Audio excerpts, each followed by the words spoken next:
अभी स्क्रीन के ऊपर एक वीडियो दिखाई दे रहा होगा। वीडियो पवन सिंह का है। दरअसल चुनाव के इतने सारे मैटर होने के बाद पहली बार पवन सिंह आरा पहुंचे और आरा में किस तरीके से स्वागत हुए स्क्रीन के ऊपर दिखाई दे रहा होगा। कितना सारा भीड़ इकट्ठा है। पहले वीडियो को देखते हैं, आराम से देखो।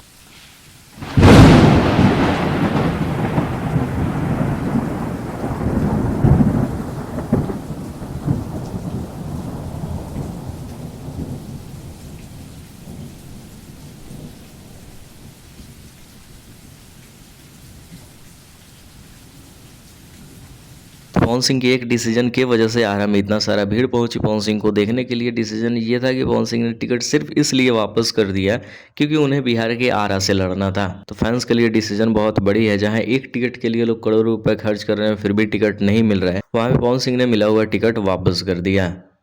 तो बस इस वीडियो में इतना ही। उसके बाद से आरा में किस तरीके से भीड़ है देखो स्क्रीन के ऊपर। बाकी पवन सिंह निर्दलीय लड़ सकते हैं क्योंकि अब बीजेपी से टिकट पाना पॉसिबल नहीं है, खास करके आरा से।